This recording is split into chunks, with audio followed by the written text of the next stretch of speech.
All right, this one's for either one of you. That's a Viper. How do you know? Because it says on the caliper. It says Viper.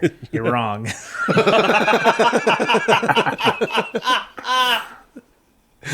3D chess. You know how long it took me to find a high quality picture that had Viper in the picture? To get you to guess that?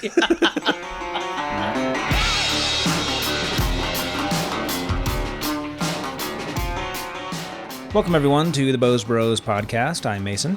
I'm Jordan. I'm Logan. And today we're going to start off with our speed rounds. We are introducing a new segment today on our speed rounds.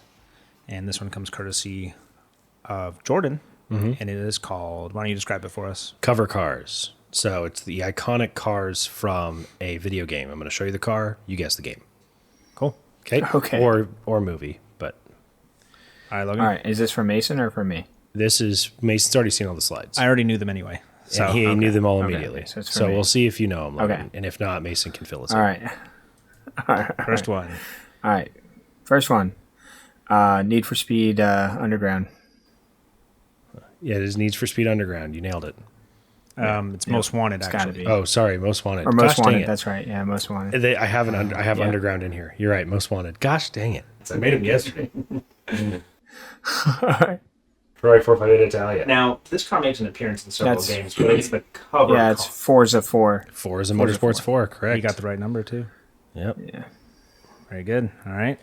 Next one. Dodge Viper GTSR. I didn't know this one. Logan should know this Oh, one. this is Sega GT. Correct. Wow. On the Dreamcast. Sega GT. Logan and I played the Right, crap Sega out of that GT game. on the Dreamcast. I remember because the Dreamcast, Jordan has this weird thing about like buying like weird deprecated old technology, and he bought a Dreamcast and he like got it to work online, and like Did. we were like, oh, we can finally play like Toy Commander and stuff like that online, and so we tried to play Sega GT, and there was one guy online all One day, guy. all the time. There was one guy playing Sega GT, and we tried to race against him, and he had some sort of glitch where he would just finish the race in like half a second, and then the leaderboard came up, and it was just this guy, and all of the lap times were like a tenth. Do you remember? You know what I'm talking about, Jordan? You remember this? I do. And then you could never like get in the same. There was no lobby. There was no. What none was of that. this guy doing this whole time? Yeah. He's like, they What found the me. No, it's Jason Bourne. Completely bizarre. Yeah. And this was this isn't like 20 years after the Sega yeah, this Dreamcast isn't came out. 1995 that we were doing this. This is like 2011. Like this is Yeah. we had no reason to be on the Sega Dreamcast in 2011, let alone this other dude who was also playing online inexplicably. Whatever. Yeah, Yeah, it was unbelievable. Anyway. that's yeah, why I Sega knew he GT. would know this. All right, next one. Next one. He's That's not Need Skyline. for Speed Underground. That is Need for Speed Underground. Yeah, My personal favorite That's right. racing game. I think most wanted. Get is low, better. get low. To the window. Dude, it's so weird looking at this because in my kid memories, Yeah, it looked so good. Other than Get Low, yeah. what's the one song from this game that just lives in your mind? Drop it like it's hot. Drop it like it's hot. Is that one on this one? No, it's no, the that's Snoop Underground too. Dogg cover.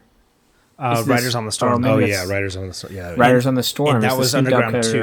of, That was Riders on Underground the 2. Storm. Yeah, both of those were Underground too. Oh man, Classic. so good. That's back when you could just pop So it in your good, dude. GameCube and you could just play for hours, and you don't have to pay for any stupid subscriptions, no loot crates, none of that. Yep. All right, next one. All right, next one. Ferrari Enzo. This one, Ferrari Mason. This Enzo. game Mason had, and he played before Forza. This was an early one. I don't know, Gran Turismo or something. I mean, it's probably in that one, but it was the cover car on Project Gotham Racing 2. Oh, Project Gotham Racing. Oh my god, this was a launch game for the Xbox 360 Original Xbox. or the original Xbox. That's right. Yeah, it looked really good for the original Xbox actually. I picked this up. Reflections and everything. I picked this up the same time I got my Xbox. I got Halo 1 and 2. Okay, well that's all the racing games I played as a kid. So if you ask me this in another segment next week, I'm not going to get any of them. 20 questions. 20 questions, and this is me quizzing You, Jordan. Okay. All right, so go ahead whenever Mason you're ready. quizzing Jordan. Okay. Is it an American market vehicle? Yes. Okay. Is it made by an American brand? Yes. Is it an electric brand? Do they make an electric car? Or are they known for electric cars? Do they make exclusively electric cars? No. Okay. Do they make, or is it Ford? Umbrella of Ford. No. Umbrella of GM. Yes. Okay. Is it a performance-oriented vehicle? Yes. Okay. Is it from Cadillac? No. Has it been on sale in the last 20 years? No. Was it on sale in the 90s? No. Was it on sale in the 80s? I don't believe so. Okay. Is it from Chevrolet? Yes. Is it the Nova? No. Is it the Chevelle? Yes. 13. 13 to the Chevelle. Chevy Chevelle. That was a good looking car. Do you know what's really funny? Is that the GM executives around this time were having a hard time figuring out why the Nova wasn't selling in Mexico. Can you guess why? Well, I speak Spanish, and that means no va, which means doesn't go Yeah. in Spanish. So they tried to sell a car called the No Go in Mexico. So yeah, that didn't work. Yep. All right. Now this one's you quizzing Logan. Is it an American manufacturer? No. Is it a European manufacturer? No. Is it an Asian manufacturer? Yes. Is it a Japanese manufacturer? Yes. Is it Nissan? No. Is it Toyota? No. Is it Honda? Yes. Is it two-door? Yes. Is it a manual? Or did Yes. it come with a manual option? Is it an S2000? It is an S2000. Wow, 10. It's 2010. That one's a CR. That's a limited production one. That's cool. Yeah. Another good looking car. Yeah. And you know what's crazy is like when you get in those, they're pretty cramped. And they're not, and the underbody is not like aerodynamic or anything. It's not meant for high speed. It's basically like the cheapest way they could get a car on the road that would do what it needed to do. And it actually ended up weighing 800 pounds more than the Miata at the time. Wow.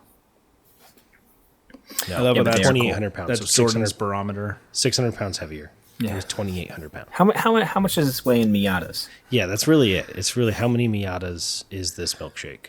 Yeah. Yeah. So, all right, next one. Is it an American manufacturer? Yes, it is. Is it a GM product? Nope. Is it a Chrysler product? Nope. Is it a Ford product? Yes. Is it a Ford motor, like Ford vehicle, not Ford like motor company, but like an actual Ford? Yes. Is it two-door? Yes. Is it a Ford GT? It is a Ford GT. Ford GT and 7. Okay. Jeez. Ford GT. Another good looking car. You know what's crazy about those is that I know these funny facts about all the cars I picked. This one has one of the largest changes in value for any car on color. You could end up spending 3 times as much by picking a different color. Wow. So like the blue with white stripes, that's like the standard, right? It's actually the cheapest. But they have the stripe delete ones go for sometimes 2.5 times as much. And if you have That's not true. if you have a midnight blue stripe delete, I was just watching a video from VinWiki on this. Yeah, but I could take any car and spray paint a swastika on it and drop the value real fast. Yeah, That's true. yeah, I'm sure you could. How do you know this? Did they get you on camera on a Tesla? Yeah. So anyway, if you get the solid midnight blue, or I think it's midnight blue, no, whatever it's called, it's the dark blue that with no stripe, it's like 500 and something thousand. And then that like a blue with white stripe, like a regular blue with white stripe, is like 260,000. I think the white with blue stripes looks great. All right, next segment. Guess that car. And this is Jordan quizzing Logan. We're zooming in on a piece of a car, and you have to see if you can tell us what it is. Really coming after me this week. All right, let's see. Should I go? Go to the next slide. That's a Suzuki Cappuccino. Yes, it is. I did off the bat. I was like, I got to pick like the iconic part of this car that you're going to notice. But yeah, I took a picture of one of those. There was one in a neighborhood near us, and I saw it as I was driving by, and I like pulled over. I was like, no effing way. That one's definitely in Japan. You can tell by like where it's parked. That's a big thing in Japan to have like the stone with like the grass in between as like your driveway. Oh, interesting. We're getting a GeoGuessr lesson at the same time. Yeah, I've been watching GeoGuessr videos. It's crazy. Yeah. All right, next one, Logan. I almost just said what it was. Is that a BMW Isetta? It is the BMW Isetta. Jordan's wanted someone to quiz him on this car, and so he finally just is going to quiz someone else. Exactly. I wanted you guys to... I know every inch of this car. I've rubbed all the panels. Yeah. Yeah.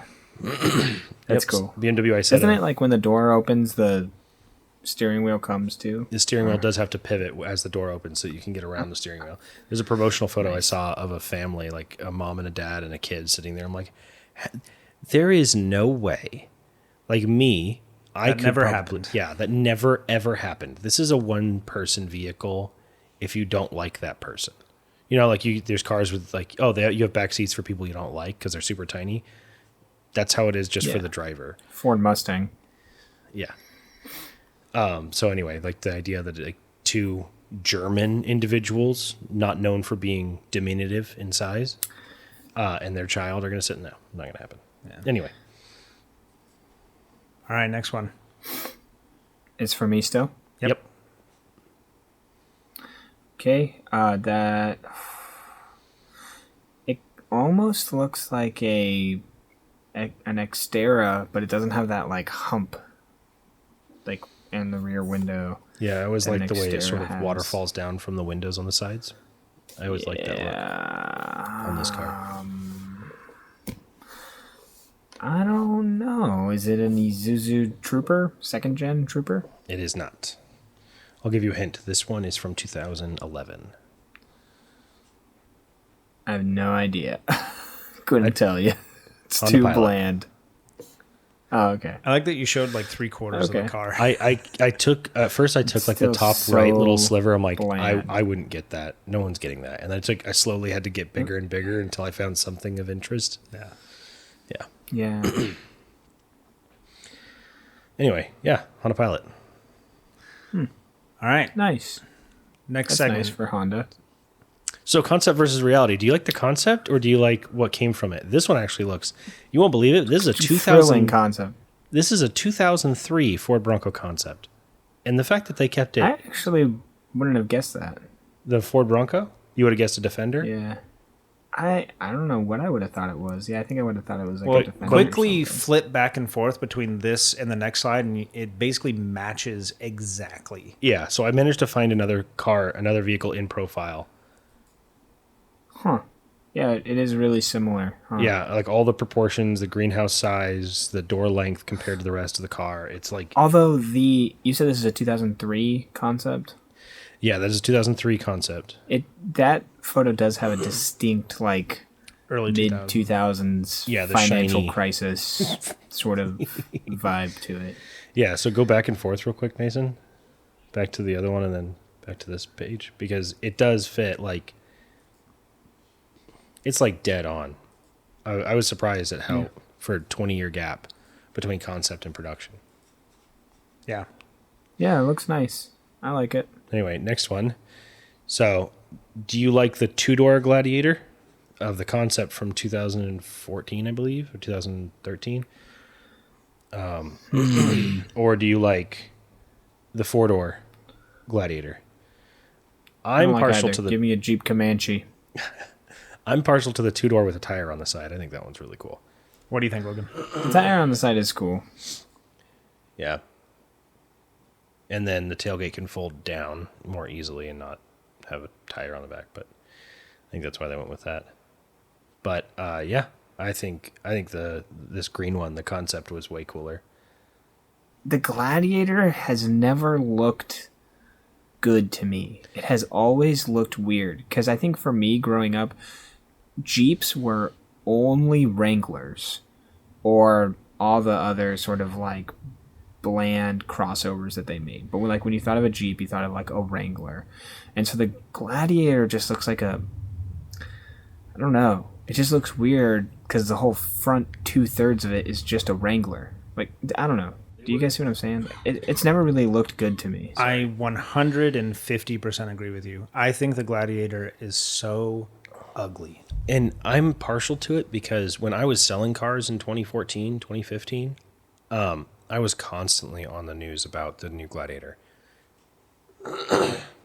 And I was like looking for concepts, and I was chewing up every scrap of material they sent our way about potential Jeep products, just looking for Gladiator stuff. And I stared at that first picture, that the concept. I mean, there's a few of those of that version, and I just fell in love with how that thing looks and the proportions, the 2-door with the little jump seats in the back, and like I thought it was just the bee's knees. And when it came out as a 4-door, I was like, no way, it's way too long. It's got to be the 2-door. It's got to be the 4-door Wrangler Unlimited, but you drop the rear doors and you do the bed. That would have been better. But I think they knew that the 4 doors are going to sell better. So I have to agree that it's a little wonky, but I just have to love it.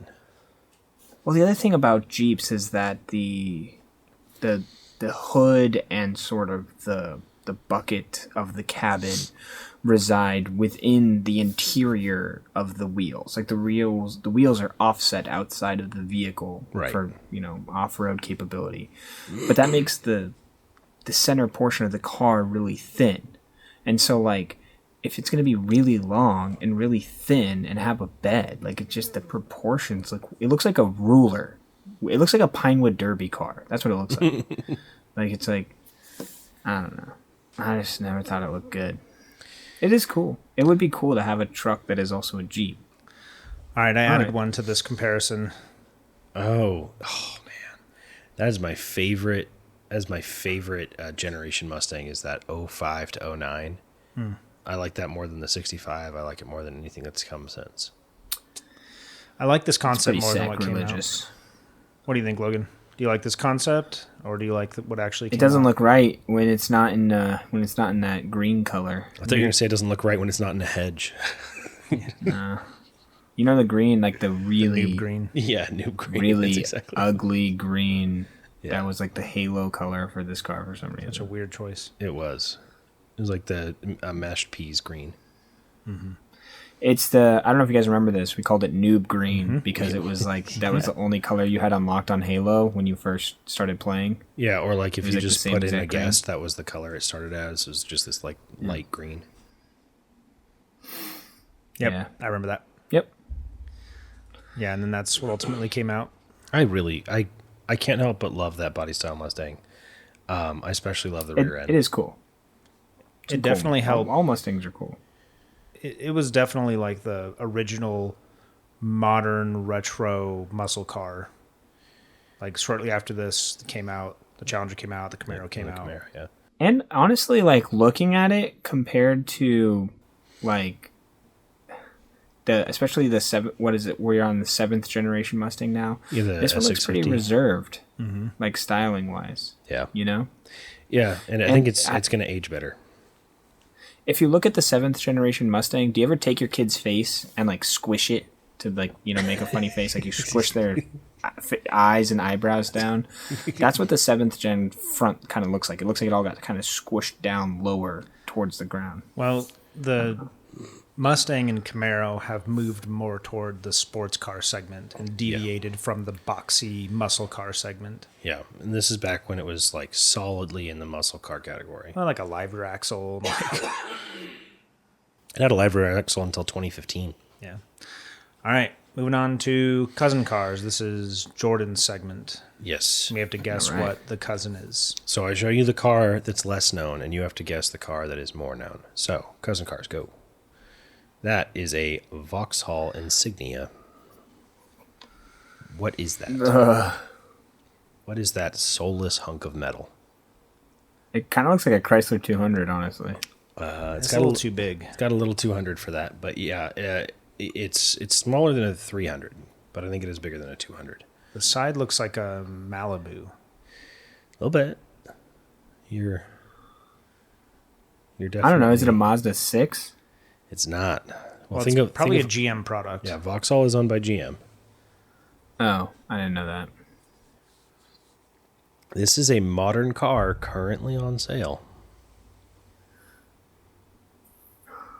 Is it a Chevy Malibu? Same platform, but not that one.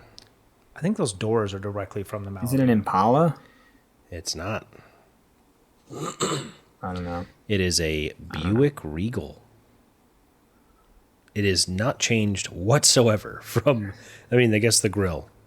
They even kept the little silver stripey things on the grill. But yeah, they sell those right now. I mean, they don't sell them. They are for sale. Nobody buys them. You know they make a Buick Regal like sport wagon. And They do. You can get one for like 16 grand. They do. I've looked at them and I've been very tempted by them. But why buy that when you could buy a V70R and have a way better time?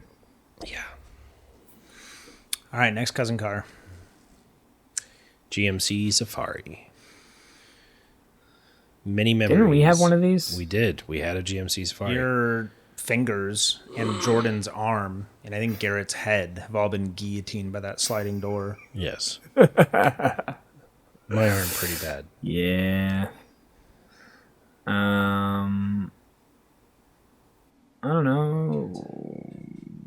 Is it a? I mean, it's a Chevy van. I don't even know what the name would be though. Chevy Express.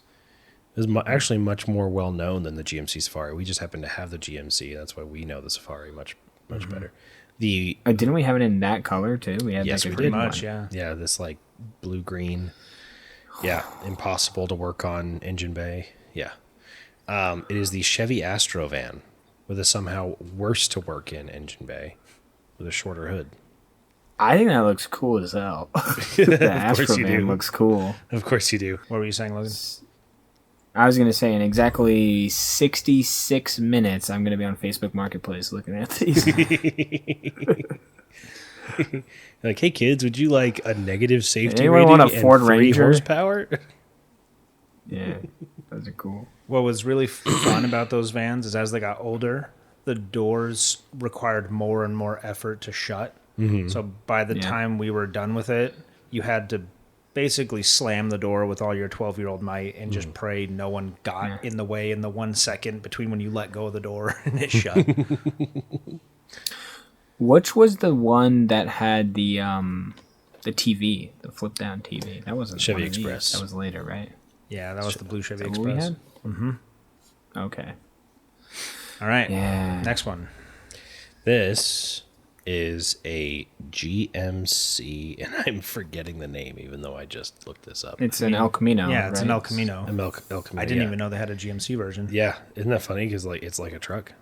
It's like the closest GMC came to making A car. A car, yeah. I mean, it's a car platform, right? Yeah, it is. Yeah. It's a Chevy Malibu. It's a GMC Sprint. That's right. Oh, okay. Yeah. Yeah, GMC Sprint. And I mean, they look identical, Yeah. except the grill. I think the El Camino looks way better. The grill looks way better, but Well, I mean, that El Camino looks way better. yeah, than the one just sitting out in the The yard. SS, it's all chromed out versus the one that's in rural Pennsylvania. But Yeah. some guy. All right, next one. All right. These are cousin cars, so I'm going to show you a picture of a car, and you have to tell me what car is its cousin, what car it's related to. This is for either one of you. Alfa Romeo 8. No, it's the Alfa Romeo 8C, but this is the Zagato from. It's not the 8C. Completely different platform, drivetrain, everything. Really? Yep. It was a 1-year thing to celebrate like 80 years of it.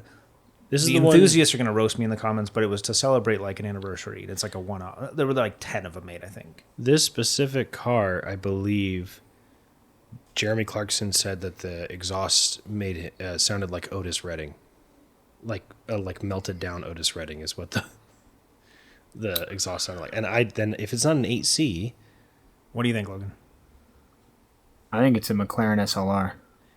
I'm gonna say that based probably on a bad because guess. it's from the same family.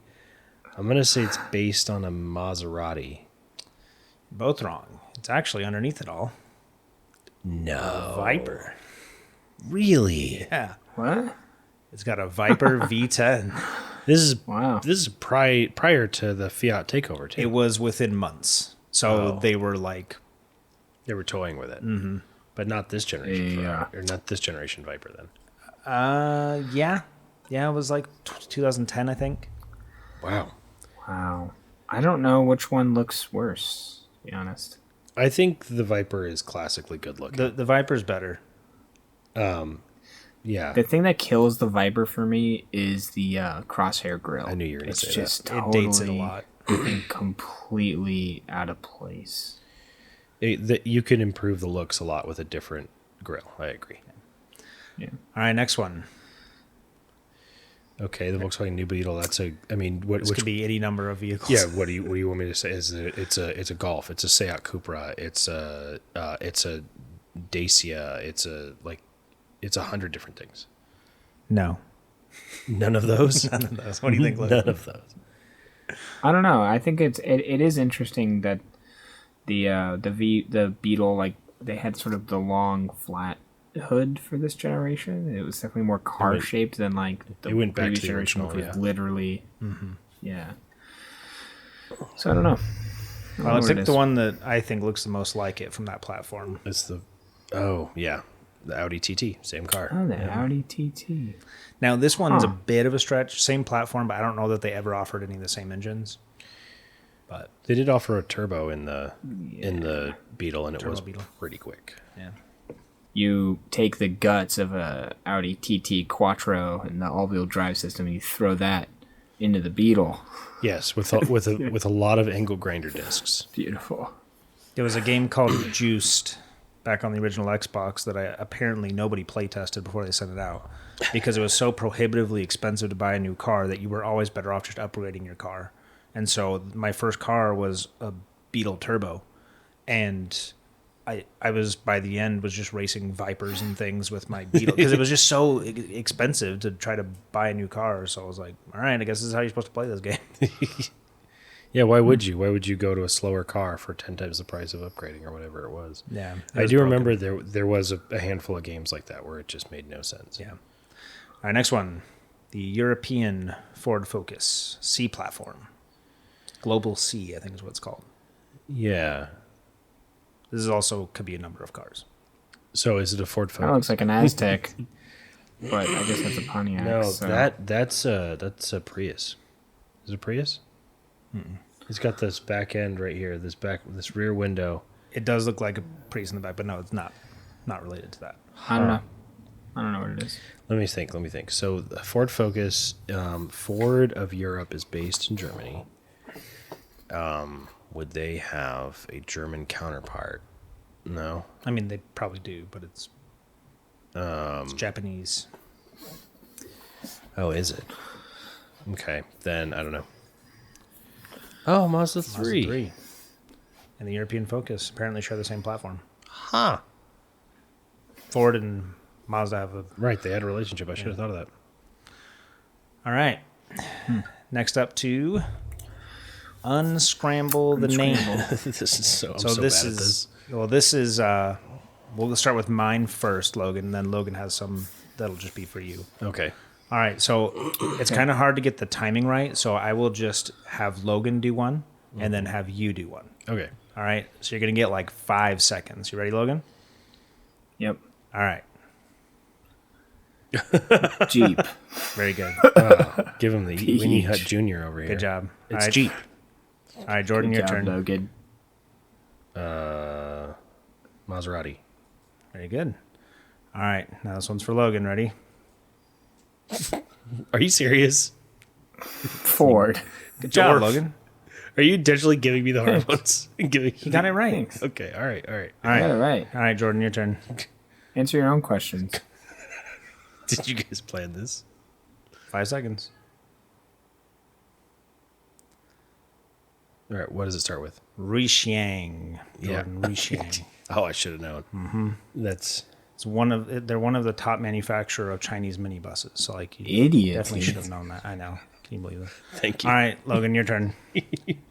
Show them what's up. I'll give you a hard one.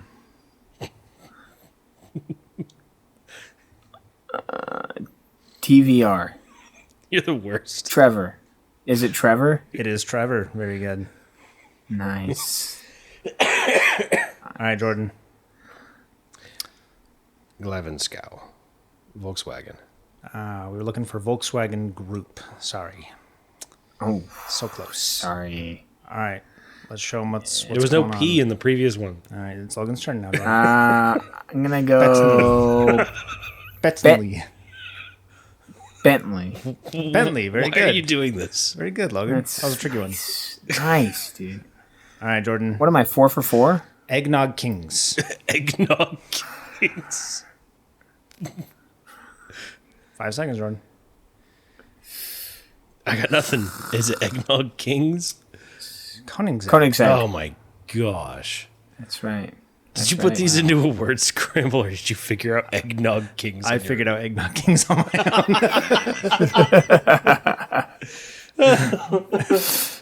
Oh man. Okay, great.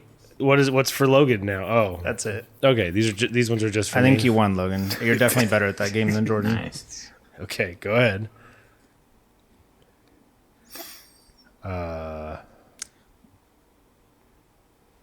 We talked about this brand already today. Let me know when you want to hit. What does it start with?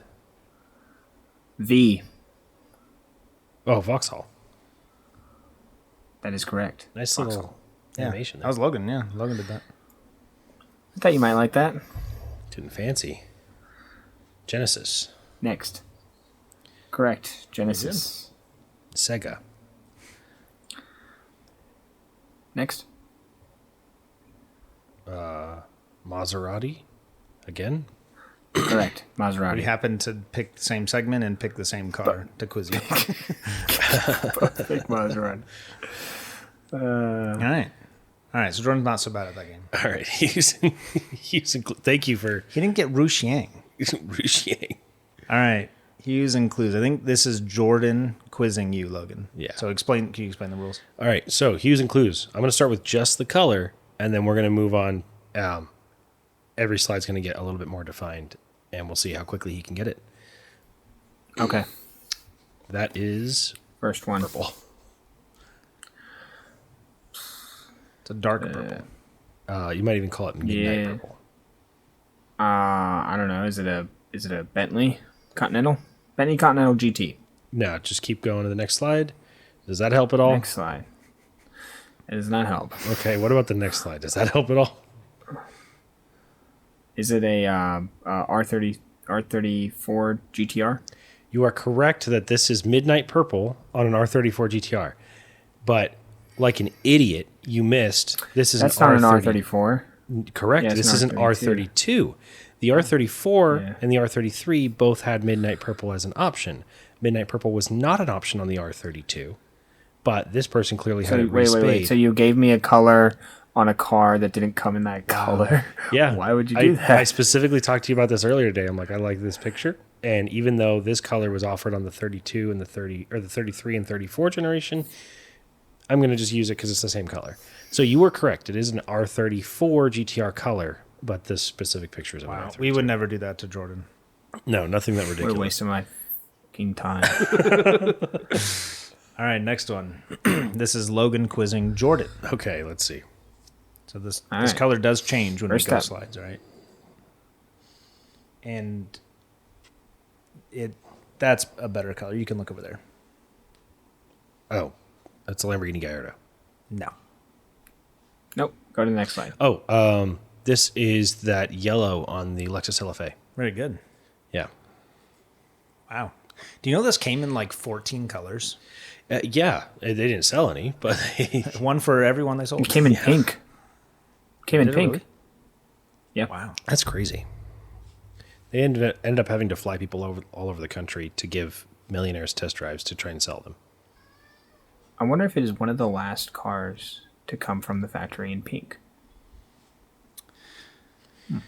I don't know. I don't know. Yeah. No. The new Charger you can get in pink from the factory, You can? starting in 26. Well, they have their paint booth thing. If it gets selected as one of the finalists. Right. They have that as an option. Yeah. All right. This one's also for you, Jordan. All right. Ooh, this blue. This makes me think of an M2. You got it. Oh, Okay. got it. Jeez. That is a really great color and It is. really good looking car. It is a I good don't care looking what car. anyone I says. couldn't disagree with you more. It's a little piggy nose. I think it looks. It looks unfinished in the Wonderful. front. It is so. I'll put it this way. Looking. You compare it to the rest of the BMW lineup, this is a fantastic looking car. Right. Yes. And if you put a swollen, like infected toe Here we go. next to a whole infected foot, you're like, yeah, that actually is not that bad. All right. No, I think it looks awesome. I think it you looks can look so at that cool. color. Okay. That'll be a better representation. All right, you that's can a- look back over here. That's a color. All right. Next one. So that has This is has the tiniest bit of green in it. A yeah. little bit. This looks like I promise I didn't look at that one. Okay. Okay. I'm gonna say this is a Mercedes SL Gullwing. You are on the right track. What do you think, Logan?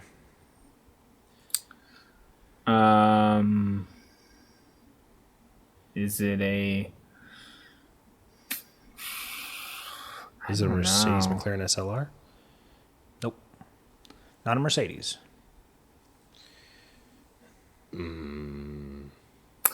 No.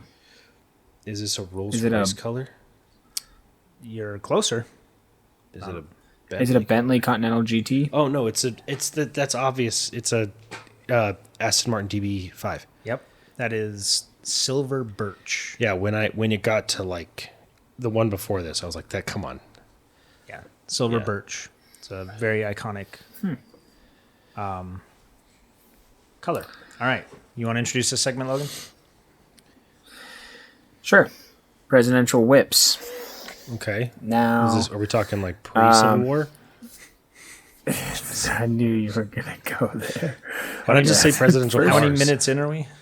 Why not just say First, presidential cars? Andrew Jackson. This one's got blood on it. No. How funny it'd be if it actually So- was like their whips. like, yeah, Jordy's whip was this. Thomas Jefferson. No, I know that one. He liked to have this specific hold, so it had a longer handle. No, I got one just like it. Oh my god. See, I have my replica. Oh, All right. It's all getting cut. this, Okay, presidential whips. I'm gonna show you a car. You have to try to guess which president drove it. I'm gonna guess this is Ronald Reagan. Which one? Which are you on the F-250? Yeah. Is that your final guess? This is either Ronald Reagan or George Bush. I'm gonna Well, say which one do you Ronald think Reagan. it is? No, Ronald Reagan had a is. specific. What was it? Ronald Reagan had a specific car. I don't remember what it was. But All right, go to the next slide. we'll say Reagan. There's Bush. He has a ranch. George W. Oh, Bush. duh! I was thinking of the. Of course, he doesn't have that era F-250. He was like, He'd have been like 90. Right. yeah, He I'm would have dumb. been I was thinking dead. of just F-250s just as No, like that one. No. as the Yeah. class. That F-250, that color. Yeah, that's gonna be a Bush. All right, next up. Ooh, 67 let's Mustang see. convertible. Open top car, JFK. Jeez. Nope. I actually don't think he lived to see this car. Yeah, he was dead 2 years before this came out. He died November 22nd, 1963. So. Yeah. What do you Okay. think? 67 Mustang convertible. We thought you were going to get all of these immediately. Yeah. So I think this is a Clinton. Yeah. Bill Clinton. Correct. Bill Clinton. Yeah, that's the kind of car you drive to attract women that aren't your wife. Yeah. That's right. That's right. Mason said that he thought he drove a swinger. What is a swinger? A Dodge Dart Swinger. A Dodge, Oh, Dodge, yeah. Dodge Dart swinger.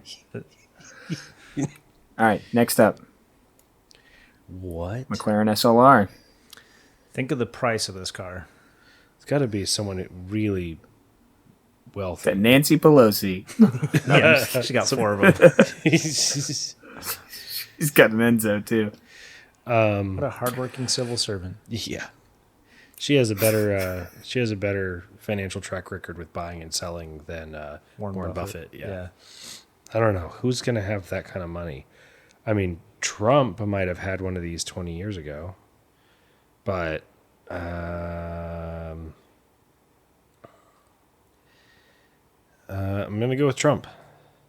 Donald Trump. Correct. There we go. The man himself. He actually has a fucking insane car collection. I didn't choose his Diablo because I thought that would be too obvious. Diablo. The devil. Yeah. But apparently the McLaren SLR is his favorite car. Interesting. Good choice. Yeah. It is. All right, next up. Subaru Brat. Oh, this is Ronald Reagan. We talked about this. That's Correct. what I was trying to remember. Yeah. Ronald Reagan. Ronald Reagan has a Subaru Brat. If I didn't know that, I would not have guessed that in a million years. I know, of all people. I would have thought like a goofball, like a Jimmy Carter or something. Yeah. Jimmy Carter would have... For his peanut farm, he'd have a Subaru Brat. Yeah. Yeah, for his fucking peanut farm. All right, next one. Next up. This is an amphicar, and this individual used to play pranks on people where he would pretend that the brakes had gone out and then drive into the water. This seems like a Richard Nixon kind of move. But yeah. But the person who would Watergate? be more of a... Water? Hint? No, just kidding. I'm going to say this is JFK. Nope. This is the guy that had him assassinated, Lyndon B. Johnson. Lyndon B. Johnson. Mr. Baines. All right, next up. Look at that face. Guess the car by the rims. I couldn't think of any iconic rims, so I didn't do this segment. I thought, didn't you add these? Oh, no, I did. Okay, never mind. I'm like, this is your segment. What is that car, Logan? That's a Countach. That it is. It is a Lamborghini Countach. Deep dish. All right, next one. What is that, Logan? Mazda Miata. That Wow. is. That is an NA Mazda Miata. Why? There's 7 spokes on that because they found out they could save 8% of weight by taking off the 8th spoke. That sounds like that people just made up later. Yeah. Like if it had 6 spokes, they would have said that about About the potentially 7th having spok. 7 Viper spokes. had 3 spokes. Yeah. No, they were Yeah. because they're actually a copy of the Lotus Salon, and the Lotus Salon had 8 spoke. All right, this one's for either one of you. That's a Viper How do you know? because it says on the caliper. Says Wow. Viper. You're wrong.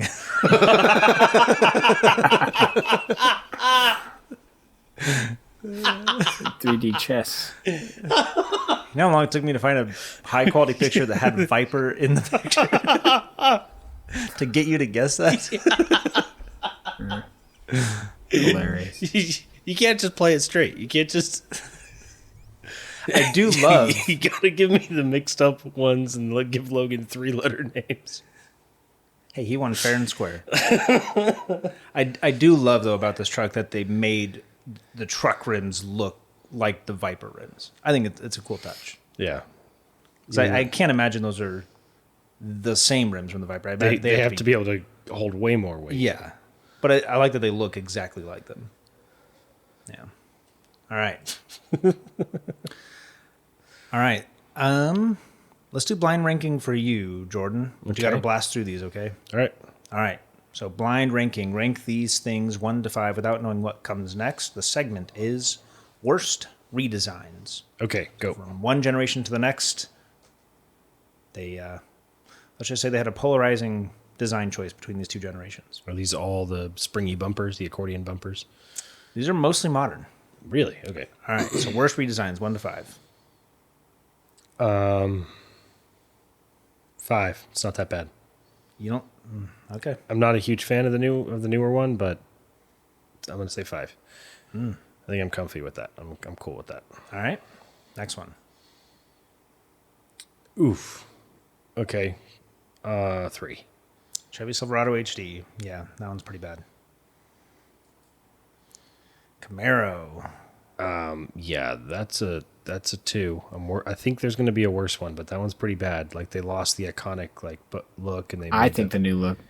I think it looks cool. On the I right? like it. I think it's Yeah. but the one on the left looks way better. I think the one on the left looks newer. I dare you to find a single line on the one on the right that lines up with any other line. Yeah. It doesn't make any sense. This only lasted 1 year. They changed it back. It's different, but it looks a lot more like the generation before. Yeah. All right, so you said 2? 2. Oh, 1. Yeah. Oh, You're saving 1 for that. oh my gosh.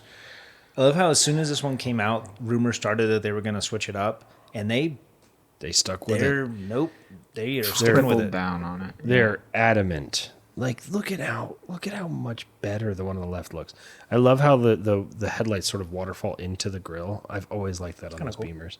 They started doing that in 05, Yeah. I think. And like, yeah, then that generation Sonata is not pretty. I feel like this is a handsome little car.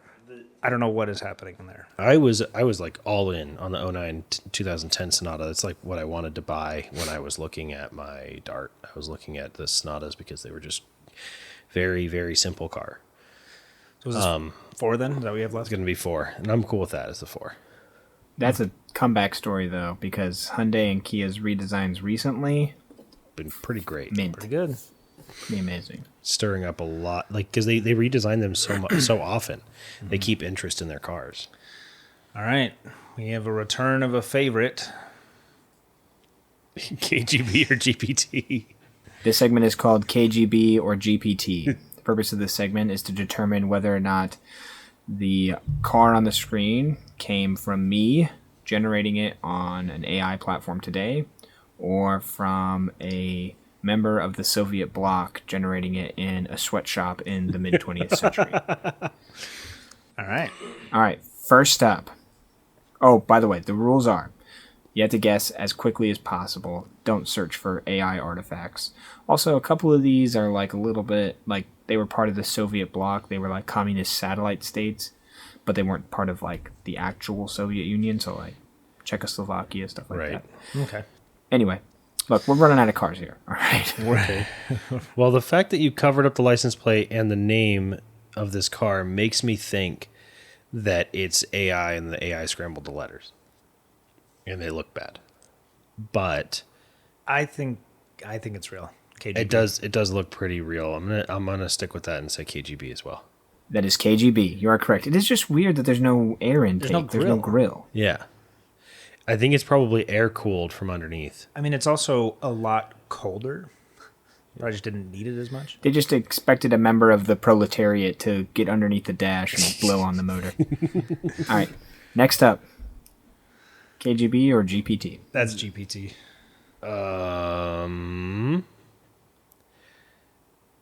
The red on the back makes me think GPT. The rims look far too American. The ride height looks very Russian. Like an American car would be lower than that. I'm going to say that's GPT. Yeah, GPT. Does the fact that it has 6 doors lean you more towards GPT or KGB? That makes me think this is AI generated. Because where does that other... The more confused I get, the more I'm wrong. Yeah. You know? It seems to be the Yeah. case that like none of if you totally think nothing makes all sense, then backwards. you could. Yeah. So is this KGB then? This is GPT. Okay. Thank goodness. Okay, next one. That's cute.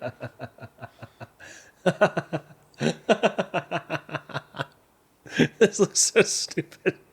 It's like a little Soviet K truck. It's exactly what I was thinking. It's a K car. It looks like from like eastern Siberia, like they bled in the. What do we think? KGB, GPT? I think that's...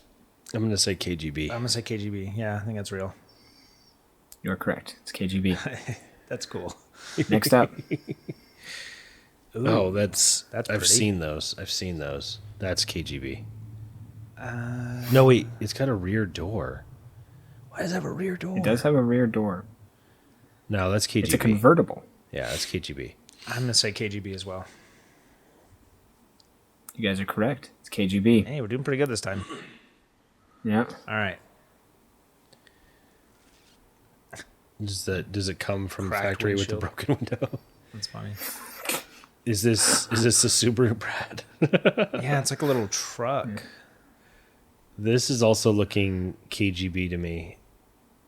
It's very utilitarian in that sense, but yeah, it's hard to find a good picture of this. So KGB then?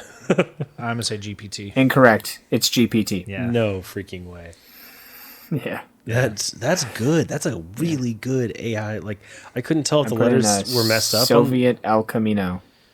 That's what it is. Oh my gosh, yeah. That is dead on. They took the front of a lot Next out. up. Next up. Oh, it should have been a giveaway because it was those standard headlights. The standard American headlights. That they used. KGB or GPT? I mean, I know we're not looking for AI artifacts, but that water looks really good. Also, it has rubber tires for the. I'm going to say GPT. That's interesting. Yeah. I'm torn. I'm gonna say GPT. You guys are correct. It's GPT. Yeah, it's got rubber tires running those. For treads. Yeah. And you also It did good with the water though. That looks great. didn't it? But also, that front license plate he didn't cover. Oh, I just saw that. I didn't notice it either. All right. Next up. Oh. There's no way this is real. GPT. Yeah, GPT. There's no way. There's no way. It's real. Please don't say it. Dang it. Dang it. No How? way. There's no way. The problem with I have with that. You should is- look it up too. The whole front of it, opens like I'm talking like this. So there's no door. The windscreen, the windows, the roof, the door, it all hinges forward, and comes up as a What? single unit. It's like half the entire top of the car. It all hinges forward and opens like that. This one's kind of cheating. There was only one made, but yeah, it did come out of the Soviet bloc. It's a real car. Wow. So that's what I mean. The ones I'm like 100% sure are GPT are. Because that looks GPT as hell. Because where's the market for a sports car? Which obviously there isn't one. Well, there's no such thing as a market. All Right. right. That's exactly what I'm talking about. There's no drive. That's right. There's no drive to make a So sports in that car. sense, it actually makes perfect sense. All right, next one. All right, next up. There's Another way. backwards There's car. no way that's real. The Shamu. There's no way. It's called the Hammy. It does look like a little pig. Or a whale. This makes me What think is it's, going on with the doors? It's hurting my brain. Yeah, it's a little complicated. just because I've been wrong, I'm going to say this is KGB. I have to say KGB because I will probably have an aneurysm if it is not. I guess GBT.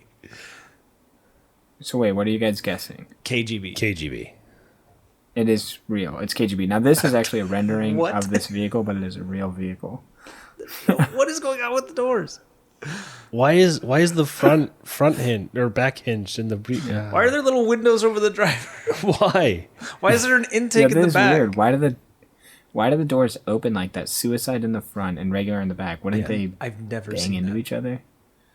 You would think they probably do. Anyway, now little asterisk. This is a real vehicle that existed. In order to get a high enough quality picture of it, this is a rendering of the vehicle. Okay. It's a real vehicle. I mean, it did good. Although it's a pretty good 3D rendering. Yeah. All right, next up. KGB or KGB. GPT? That looks real. Yeah, but the hood comes. Look at how the hood thins out going toward the front. And it looks like the nose actually leans up. Yeah, I'm not sure about that because it did so good on that other one. Let me think. What do we think? I say KGB. I'm gonna say GPT. That is GPT. Yeah, it did so good Is on this that a one. Soviet Wrangler? Is that what you put it? It's more of a Soviet Land Cruiser. Yeah. Yeah, this was like 3 prompts in, and I had it generate like a little truck, and I was like, make it look older, make it rusty. Worse. Make it worse. One little giveaway here is if you look at the rear door, there's like the tires on the right side, but there's no handle to open the door, and also there's hinges on the left side, but also hinges on the top of the door. Oh, I saw that and I was like, it's a split. So like the top ones goes up, the top half goes up, the bottom half goes to the side. Yeah, That's weird. Yeah. it's odd. But yeah, GPT. All right, last one. KGB or GPT? No grill again. And it's a Skoda. Oh yeah. So I'm going to say that's GPT. Or sorry, KGB. Yeah. With the world's least protective greenhouse. Yeah. It's all And windows. an intake in the back, I guess. Rear engine, I guess. It's rear engined. Oh. Yep. That is... KGB. Yeah. Wow. Well, there you go. That's it. Much better this time, guys. Yeah. All right. I just had to do the opposite of whatever I was thinking. Basically. You guys were Yeah. like, all right, whatever what would make sense for it to be, I'll choose the other one. So you guys just started really gaming the system. Yeah. Quiz time. Okay, let's see it. So I'm going to read you the question, and then there's going to be 4 possible answers, okay? Okay. Okay. What percentage of U.S. drivers have owned a manual transmission? Percentage of drivers, not population. Mm-hmm. 19%, 39%, 8%, or 5%? 55%?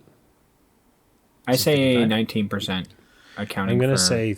Gen X. I'm going to say, well, the largest population of drivers right now. Have ever owned? Ever 39%. owned? I'm going to say I say 39. 39 is where I was thinking in the 30s before you flipped it. It is What is it? 55. Really? Why not? That's more than I thought. 55. 55. I haven't thought about that in 55%. so long. Yeah, 55%. Wow. Nice. Now, I wonder what it is for my generation, for Gen Z. Probably lower. However, there's kind of a dip I think because you're the only one. now younger, like the youngest of drivers, are now wanting manual transmissions. So there's kind of this dip, like at the very end of millennials. It's kind of it's cultural as well. It was like the Gen X were like pretty based and normal, and then millennials were a bunch of like soy boy pansies that drove hybrids, and then Gen Z were bringing it back. Yeah. Sure. All right. Now we're going to look at it a different way. What percentage of currently registered U.S. vehicles are manual? They have the numbers on this. This is cars that are registered to be on the road right now. This has got to be less than 15%. What percentage of hosts of this podcast currently have a registered manual? 100%. So we are most of this percentage, I guess. I would say 3.7. 12 seems high. 12 is crazy. There's no way it's 12. 3.7. I'm going to go with 7.8 because there's a lot of like off-roader vehicles that people still want it as manual. There's a lot of... Most people own newer cars, and the vast majority of newer cars are not manuals. True. Older cars are manual, but a lot of them aren't registered right now. Right. I think 7 Yeah, might be 3.7. I think Logan's right. I'm going to go with 3.7 on that. Exactly right. 3.7%. All cars currently registered in the U.S. are manual. Jordan riding my coattails on that one. That's fine. A little bit. Couldn't figure out the unscramble. All right. Shut up. That is right. Less than 4%. What company helped design the V10 in the first generation Viper? Was it Lamborghini, Ferrari, Mercedes, or Maserati? They actually cast the aluminum block as well. Mercedes. Yeah, that was prior to Daimler Chrysler though. It was early 90s. Yeah, because the first one was at the 1990 auto show. Well, you got to remember, Ferrari and Maserati essentially mean the same thing, so it can't be one of those without being both of them. Well, no, because Maserati does tend to do its own thing with other companies. I say Mercedes. And Ferrari keeps it. I'm going to say Maserati. Was Lamborghini. Oh, because Chrysler owned Lamborghini at the time. They did. They owned Lambo at the time. I should have known that. Yep, they owned Lamborghini. That was my second guess. Yep. Lamborghini helped design the V10 found in the first generation Viper. Chrysler owned Lamborghini at the time. Lamborghini took the LA small block V8, the V8 block from my Cuda, and added 2 extra cylinders, cast it with aluminum instead of iron, and the 8-liter power plant was more than 2 liters larger and less than a quarter of the price to produce than the V12 in the Diablo being made at the same time. Everybody loved the look of the Diablo, and they were ready to go to production at that time. And then Chrysler bought it. They were like, hey, the sleazy salesman thing. We love what you're doing. Just here to take a look around. No notes. Everything's great. So happy. And then within like a week, they had sent a whole list of notes on what to change on the Diablo. And then within like a month, they had changed basically everything and then pushed the whole production back like 2 years to completely redo it. Jeez. Thank God we have the Viper. Yeah. For how many years? And you can pick one up for $37,000. Okay, you can get them for less than that. For how many years did Lamborghini use the same V12 block? Logan quizzed us on this last time. 49 years. Was it a quiz from the podcast? Yeah. Oh. This is 49 years. I know it was a quiz from the poll, but I forgot it was in the podcast. Oh. You're right. Oh, maybe it wasn't. I No, don't think Logan, it was in the Logan pod- called. It wasn't in the podcast. It was in our It poll. was a poll. Yeah, it was a You're poll. right. I didn't know You're if you looked at the poll or not. Huh. But yeah, you're right. 49 years they I'm a used the poll same star. block. The first gen Lamborghini V12 entered production in 1963. It was found in Lamborghini's first car, the 350 GT. The engine stayed in production for almost 50 years, making its final appearance in the Murcielago. The Aventador is when they finally designed a new V12 from the ground up. Sorry, I just looked at your next question and I'm blown away. I didn't know that it had ended. Oh. In 2024, what vehicle finally outsold the F-150, ending its 47-year sales streak? I don't even need the multiple choice. RAV4? I'm guessing the Model Y. RAV4 or Model Y is my... Those are 2 great guesses because it's either the Toyota RAV4, Chevy Silverado, It's the Model Tesla Y. Model Y, or Honda CR-V. RAV4. Wait, this is in the U.S. In the yeah. Yeah, it's the RAV4. Model Y. Oh, you switched your answers. No, I said RAV4. He said Model Y. Oh, okay. It is Yeah. the RAV4. RAV4, like I said. Get RAV4. good. You suck at scramble names.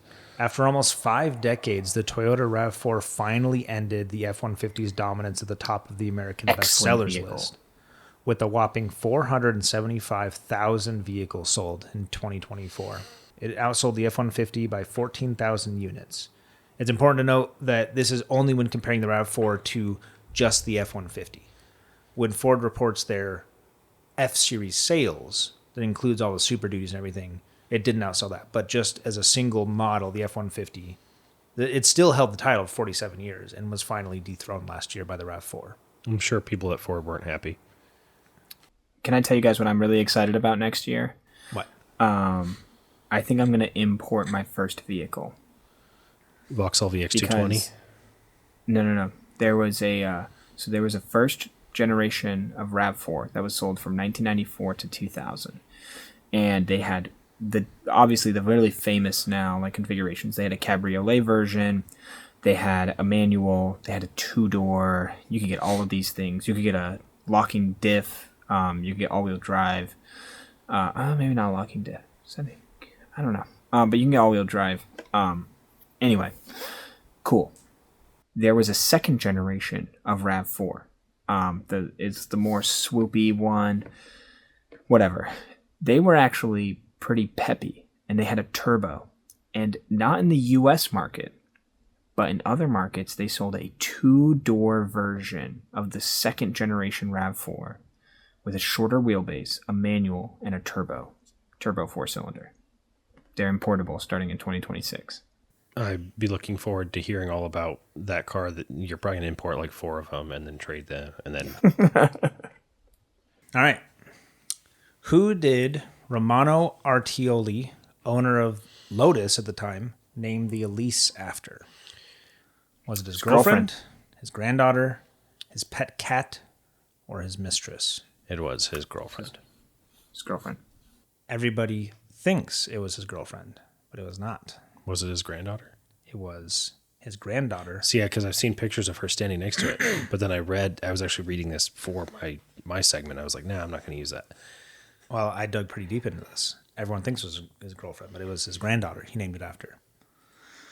Yeah, there's a picture of her standing next to one. In 95, the Lotus Elise was named after his granddaughter, Elisa Artioli when she was just 2 years old. She's owned an Elise since 1997 when she was 4. And at the end of Elise production, when it was announced in 2019, Elisa asked if she could buy the last Elise. And Lotus said, yeah. And so that is her with her very last production Elise sold to a customer. She got the very last one. Wow. Good for her. Yeah. She has a Instagram and then a website where she does like driving clubs and things like that. It's pretty cool. To this day, she drives her Lotuses around the winding roads of her hometown in northern Italy. Rough life. Pretty cool. Yeah. Good for her. Privilege. Yeah. I mean, she still bought it, but she asked if she could buy the last one. Now, there is one that was made out. The very last one wasn't sold to a customer. Lotus holds on to it, as most of them do. But the last one sold to a customer she got. Very cool. What car has the most cup holders? It's going to be a minivan. You would think. Or, no, there's a car with 17 cup holders, like a Honda Pilot or something. Is it the Honda Pilot, the Toyota Sienna, the Volkswagen Atlas, or the Subaru Ascent? I think it's the Pilot. I think it's the Sienna. No, wait. I remember seeing a commercial about this, and maybe they were comparing to the Pilot. Maybe it's the Ascent. I'm going to go with the Ascent. I'm staying with the Ascent or the Sienna because I have principles. It's the Subaru Ascent with 19 cup holders. Why? That is more than 2.7 cup holders per person, and it's a 7-seater vehicle. It surpasses the Volkswagen Atlas with 17, the Honda Pilot with 16, and the Sienna with 14. New generation's going to have 13 more cup holders per person. And I don't even have There's going to one. be cup holders on the roof. Yeah. Yeah. I have 2 that are somewhat usable in my car. You're going to open the engine bay. What's there? More cup holders. So if that's a consideration in your next buying decision, there you go. 19. Nice. All right. What's the Guinness World Record for the most people to fit in a smart car? How small are the people? How many?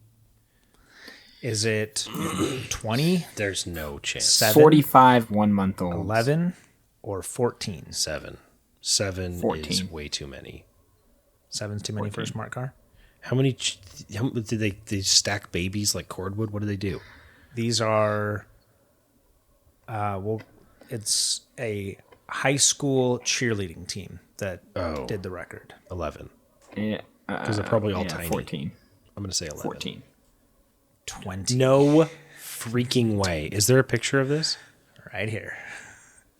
That doesn't. They're not No. in the car. This is the entire squad, which is more than 20 people, but there are 20 people in the smart car. What? How do you define in?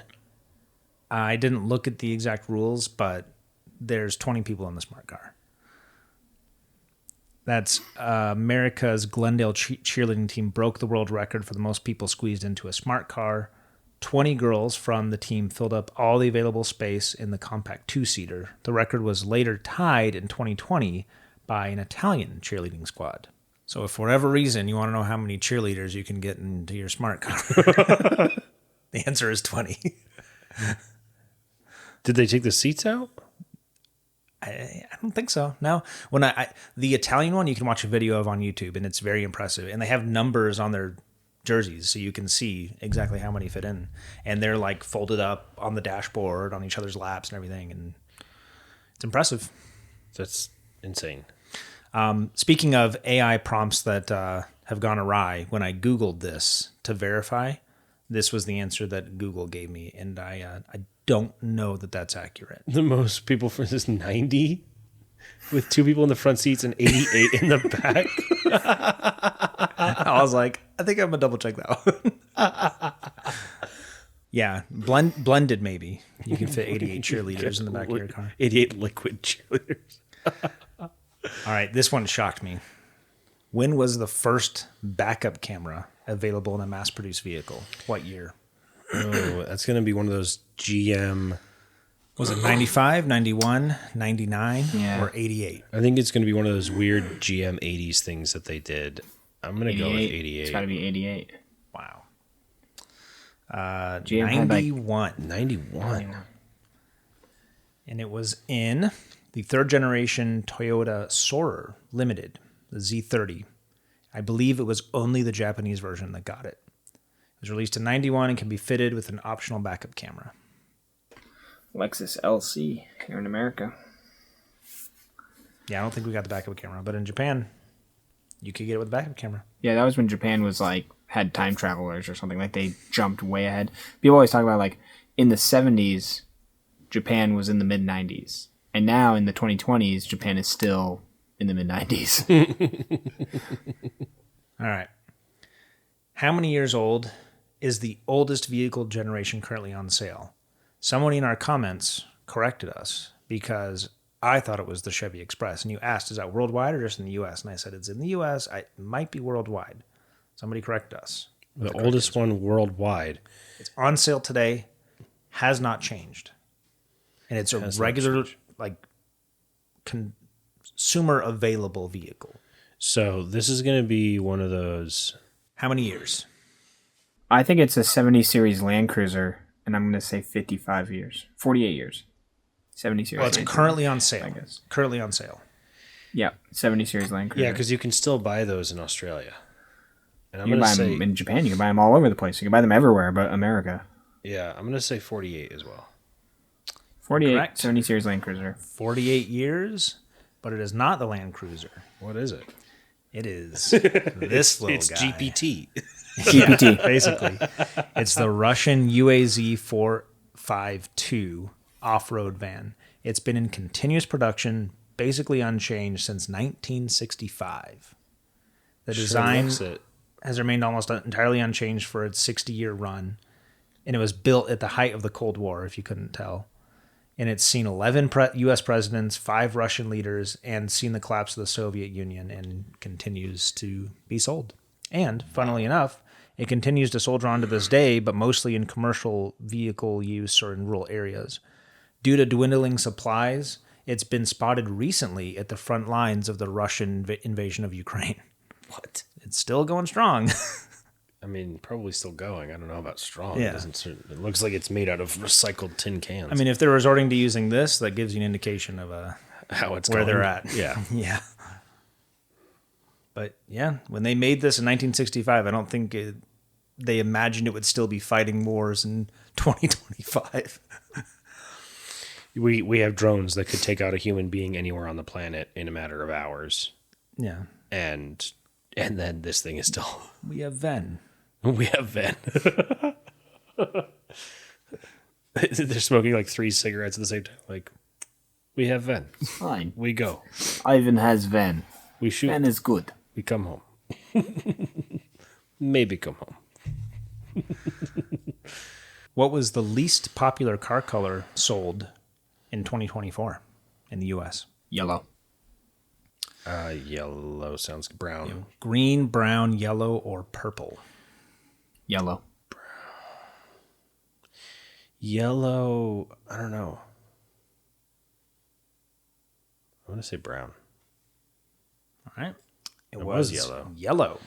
As far as I know, there's just like 3 or 4 cars even on sale With a yellow. that have a yellow. I know this because Mason was telling me that, like, what is it, Mason? When you pick up food somewhere, you can put what color car you're in, and like yellow's not even an option. Yeah, I thought Chick-fil-A. You describe your car, and I have like white van, blue car, whatever.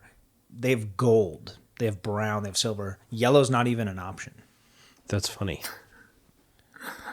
But Nice. it was in 2024. The least popular colors were brown, orange, gold, purple, and yellow, with each taking up less than 1%. Purple and yellow were virtually tied, though, with just 0.09 and 0.08%. Wow. Well, there you go. Go buy a yellow car. You'll stand out. But that then begs the question, 90% of cars sold in 2024 were just 5 colors. White, silver, black, gray. White, silver, black, gray. It's 4 of them. White, silver, black, gray, blue. Red. You saying blue, Logan? You're saying red? Yeah. It was blue. It was blue. Wow. 9%. Yeah, if my math is right, that's 90% of all cars sold in the U.S. are just those 5 colors. And honestly, gray and silver, Basically the same. yeah. All right. This is, I believe, Logan's trivia question. You want to read it, Logan? Nope, that's not my question. What company produces the most tires per year? I already know the answer to this, so go ahead, Mason. Goodyear, Bridgestone, Lego, or Michelin? What do you think, Logan? It's Lego. It's Lego. By a healthy margin. Yes. By a whole lot. Over 300 million tires per year. That's almost 100 million more than the second largest producer, which is Michelin. What is the maximum speed in miles per hour displayed in the speedometer of the DMC DeLorean? See, this one's fun because it's half cinema fact and half car fact. What is it, Logan? It's 85. Yeah.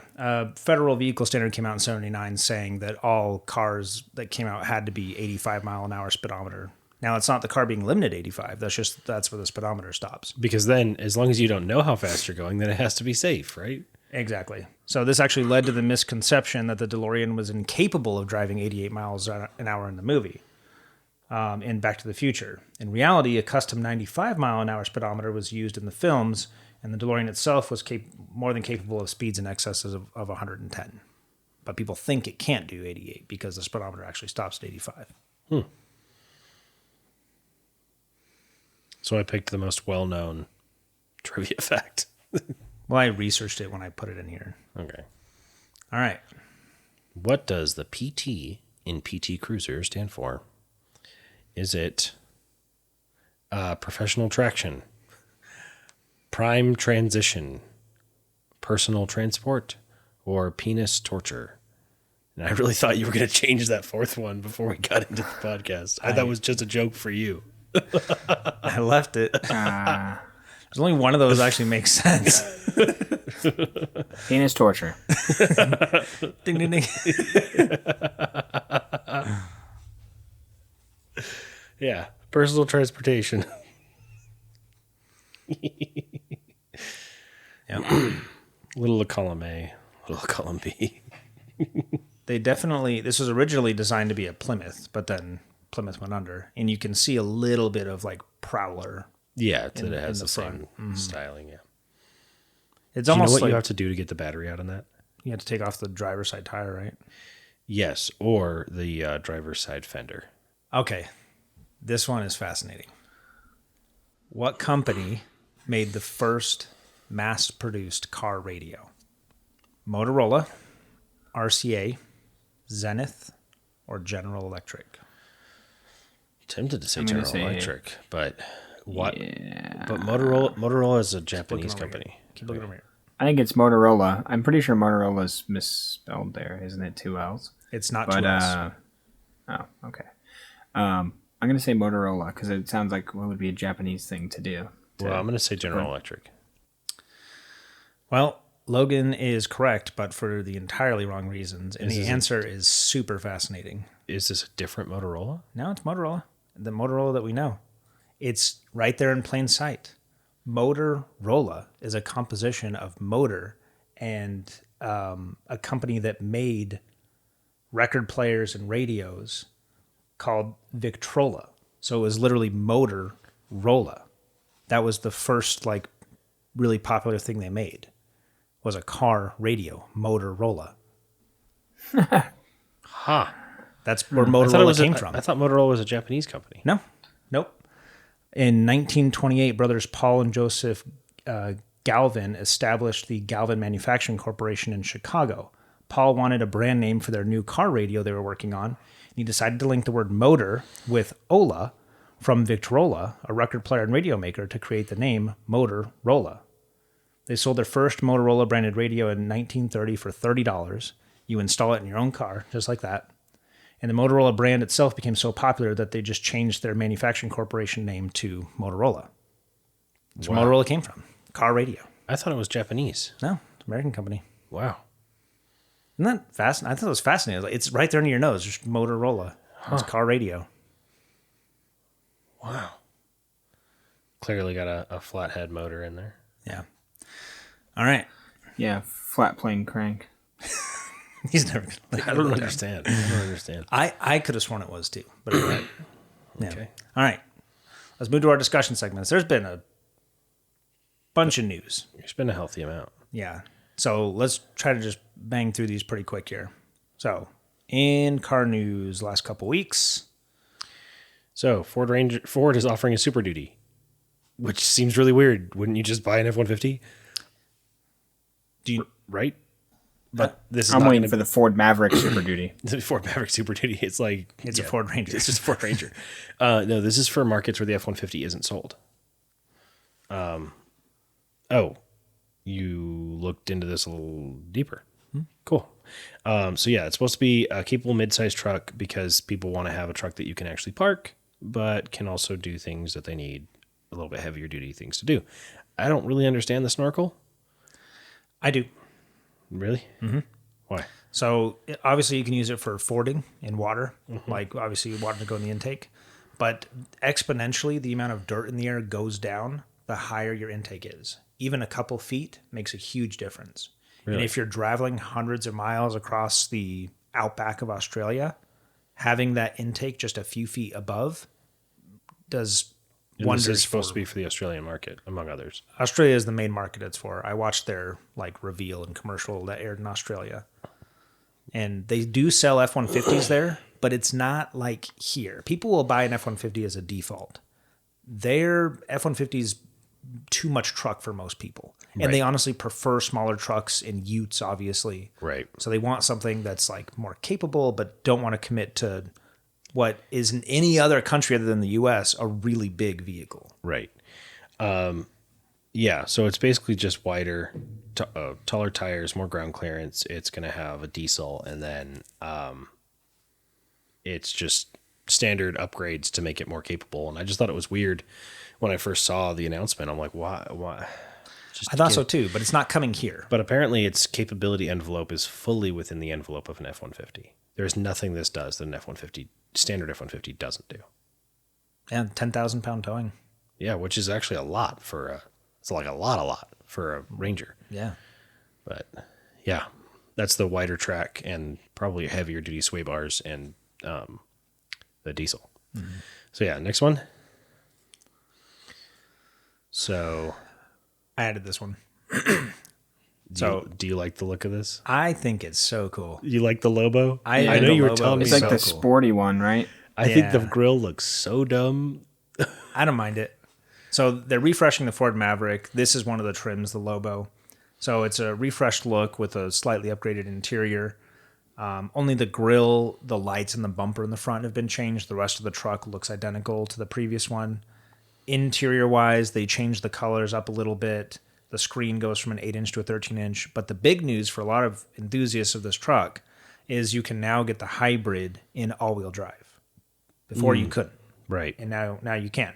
You do lose a little bit of mileage, but you still get average 37 miles per gallon, even with all-wheel drive. For a pickup truck.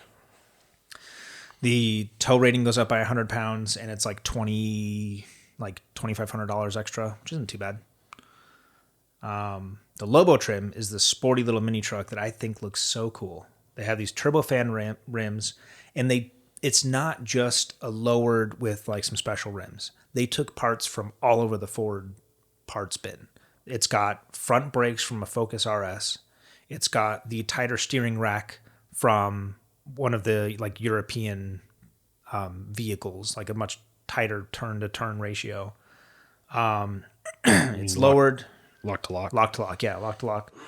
It's got the torque vectoring from the Tremor model. It's got the cooling system from the optional tow package to keep it cool. And they removed the second gear in the 8-speed, or locked it off, and changed the gear ratios to make it more sporty, fun to play with. It's pretty cool. It's a pretty comprehensive little package, and it goes for $2,500. $2,500 is to add all-wheel drive. To the standard one. No, starts at $36,800, which is about $8,000 more. You can get an F-150. You can get a Ranger Tremor. I think it's cool. It is built in Mexico, though. So that price may change. We will see. When asked for comment, Ford had no comment on how the price might change because nobody knows. Okay. All right, next one. Oh, yeah. Okay. New Ram trucks. So this America. this isn't me. This is Ram that posted this. Tim Kniskus. Yeah. Yeah. That wasn't me being funny. I keep seeing these little dolls. Is this the new version of like the Studio It's Ghibli like thing? everything was getting Ghibli a week ago. Now everything's a doll. I don't understand. This is I can't keep up This with is social media. you're witnessing the downfall of the empire, basically. Yeah. Yeah, what is it? The infinite internet theory or dead internet theory? That's what it is. Anyway, so Ram posted that, and I just thought that was great. I think they're happy to have him back. I think so. He also announced a mid-sized truck. Well, there are 25 new Ram models or production announcements coming in the next 18 months, is what he said. So confirmed, We'll see. we have mid-size truck, we have Ram Rev, Ram Charger, and the new RHO Mopar, which is that one right there, which is pretty cool. Yeah, they do that every year though. I just happen to pick an RHO. They picked the RHO this year, yeah. Some speculated offerings are an affordable offering to basically replace the discontinued 1500 Classic that they were selling. Yeah, that's what he's going to do with the midsize. Well, and the return of the Hemis in the 1500s is rumored, and the return of the TRX with more power. Yeah, again, I'm very skeptical. Yeah. With the way the sales are going now, spending all that money. See, this is a Fiat Be like spending that money on carbon credits. 200 or something. They actually sell this Ram in Brazil. Yeah. So this is actually smaller than what the midsize truck would be. Right. This is closer to a Maverick. Mm-hmm. Yeah, and I imagine the mid-sized truck. When asked about a Dakota, he had actually said, like, well, they Likes still the own the name. name. Yeah. He likes the name. It's a good name. We still have the name. Yeah. The last time they sold the Dakota was in 2011, and obviously the midsize truck segment's doing really well, and Ram's just not participating. So they want to. I mean, imagine, but then they'd undercut the Gladiator because the Gladiator's going to be pricey. I don't know if people cross shop that. Yeah, they're going to come out with a mid-sized Ram truck. It's going to be $78,000. It's going to be an EV and slower than a Hyundai Santa Fe. Yeah, no, the Rampage is small. It's based on the Jeep Compass platform, elongated Jeep Compass. Yes, the venerated and beloved Jeep Compass. Yeah. Although this is, I think, if not the best-selling vehicle of any type in Brazil, it's very close to it. They make this truck, whatever, in Brazil, and it sells really well there.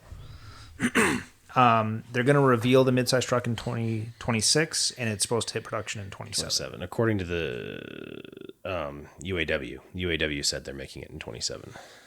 Which I didn't know they could just go out there and spill the beans for an auto company. Yeah. Although that one's expected to be built in their Illinois plant, I believe. Yeah. And it could be on a shortened version of Stella Large. That's what they were talking about. Stella Large. Yeah. Or elongated version of Stella Large or shortened version of Stella Frame. Technically, either one of those wheelbases, the competitors in the midsize market, the Ranger, the Tacoma, will fit within that overlap. So they could kind of go either way. And both support multiple drivetrain options. So, yeah. I'm excited to see it. I've been wanting to see a midsize Ram for a long time. I think just call it Dakota. Dakota's cool. Yeah. Dakota's a great name. It's got name recognition. It'll make mine worth a little bit more. Think so? No. For viewers that don't know, for the one viewer that we don't know, I pulled my Dakota out of a salvage yard for $1,600, and I fixed it in the parking lot, and I drove it home. Yeah, I don't know if you're gonna flip that. No, I don't think. I mean, if I sell it for anything, I make a profit. Basically, I've had it for 3 years, and I put 30,000 miles on the thing. Yeah. Did you add this or did I add this? Yeah. So the Ram Rev is basically going to drop off the high. Well, one, it's being pushed back, and two, they're dropping the high output or the high range. Extended range. So they were going to have an extended range one. They first talked about it being 276 kilowatt hours, and they dropped it to 229. 229, yeah, 230 basically. And then now it sounds like they're dropping it all together. 168 is the only, the standard one's the only one now. Yeah, so they're just not doing it. And I think they're reading the tea leaves and going like, nobody wants to pay $100,000 for basically just batteries for it to lose value. That Nobody wants to pay that for a Stellantis product. Right now, they are bottom of the heap. They're not doing well. Like 80% of the worst selling vehicles right now are Stellantis products. Yeah. Ram wants the Ram Charger to come first, so they're moving this one back. They're dropping the high capacity. I'm sure they've already done they've spent the bulk of their money on research and development, that it probably makes sense just to release the thing at some point whenever it makes sense. But I don't know that they're overly like prioritizing this. Right. It's not going to make the money. The Ram Charger is going to, like, the fact that they're using the Pentastar is, It's going to save so much money. it's going to save them so much money. Like, they could have taken the EcoDiesel and they would have put the range. I was watching Edison Motors. They were talking about how they should have used their little 4-cylinder EcoDiesel in there instead, because again, that's all already paid for. And they were like, it would have been way more efficient. So if this thing can get 700, I know there's the Ram, but the Ram Charger can get 700 miles on a tank, the EcoDiesel version would probably get like 800 miles on a tank or more. Well, they probably looked at it as, is 800 that much more compelling than 700 if it means we can sell the truck for $4,000 less? Right. Yeah, that's true. Because the diesel is going to cost more. Mm-hmm. Yeah. And I mean, it also makes sense. And they also did some like consumer testing, and people hated the fact that you hit the accelerator and the engine note doesn't change, but you go faster. It's still going, and you hit the accelerator and it just goes. So they actually, even though it's less efficient and the engine's totally redesigned, doesn't have variable valve timing, doesn't have anything. It's just designed to run at like 1800 RPM indefinitely. And then they went in with software and made it go when you hit the gas to go up to Why like. not just pipe it through the speakers like I know. everyone else does? I know. They probably will. Anyway, but they redesigned a lot of the stuff on this particular 3.6. Yeah. Well, there's another segment on the Ram Charger. But Ram Charger. But this one's basically getting pushed back. It's going to cost $1 million. With the battery pack, if we assume the Lightning and the Silverado EV are similarly priced, this battery pack falls right in between them, their base offering, and those are 70 to 75 grand. So base price, that's probably what you're looking at. Yeah, and Mid-70s. I see the Lightning every once in a while. Mm-hmm. I don't imagine I will ever see one of these. I've seen 2 Silverado EVs, but I've seen probably 100 Lightnings. Same. Yeah. And I will see exactly -5 of these ever on the road. Especially the high extended range one, like those were that was never going to happen. Yeah. Yep. Which is funny because it actually has closer battery pack to the Silverado EV. Has got a 212, which is insane. But they were going like, yeah, we're going to have 700 kilowatt hours in our Ram. No one's buying that. It was going to be 270. That's just not going to happen. Yeah, but it'll still get 350 miles range, supposedly. Which isn't bad. I was really excited about this, but now I'm like, the Ram Charger's the way to go. Yeah. Speaking of which, Ram Charger. So we talked about most of this already. The other thing that they did is they have onboard power and they have reverse charging. So now this is a generator for your house as well. The same way the Ford Lightning can be a battery pack for your house. This is a battery pack and a generator for your house. it'll last a lot longer. Yeah, you can keep topping it off with gas. Exactly. So this actually makes the most sense for being Bidirectional. Bidirectional, yeah. So but this is going to have a 14,000 pound towing capacity as opposed to the current top level 1500, which is 11,000. 6 lug nuts on the wheels. Yeah, also because it's 8. Oh, 8. That's right. Yeah. Yeah. But it's also going to have 0 to 60 faster than any Ram, including 4.4. the TRX. Yeah. TRX still faster. Is it? Yeah, the TRX is like mid 3s. Is it high really? 3s? I didn't know it was that fast. But yeah, it'll be really fast. Not that 4.4 in a 1500 truck is by any means slow. Right. And it'd probably be about the same as the Ram Rev. Because the Ram Rev is going to weigh a lot more. Way more, yeah. Which is, it's kind of crazy how they managed to keep the weight down on this, because it's supposed to be coming in under 7,500 pounds. And the outgoing one, fully loaded with everything in it, like these are, Those are like in the mid 6,000, high 6,000, so like 66, 67. Yeah. So you're talking less than 1,000-pound difference to go battery in a pickup truck that you don't really care that much about the weight anyway. This is one of the only things Stellantis is doing that I'm excited about. And they're supposed to be in production later this year. They're supposed to be in dealerships before the end of the year, they said. Yeah. Who knows They if that's really true. want this thing out there. Absolutely. This is the first thing they're making where they're actually a little bit ahead of the curve. Right. And I think they're really trying to capitalize on that. Right, because they are ahead of the curve. Who else is doing this right now? There's like 3 other range extended vehicles that are starting. There's whispers about them, but they're not. They're not this far along. They're not on the road, yeah, and they're not even close to being on the road. Yeah. So, but it's supposed to, and this is the cool part. The Ram Charger is supposed to go up this specific test run where it's like many miles going uphill with no brake. It's supposed to do the whole thing, no matter where you're.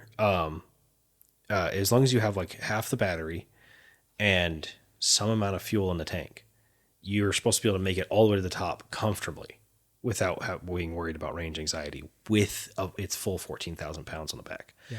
So it's supposed to be like no range anxiety is what they're going for. Well, and when you come down the hill with that load, you're recharging your batteries with that huge trailer load. And you're not using your with brakes. your regenerative braking. Yeah.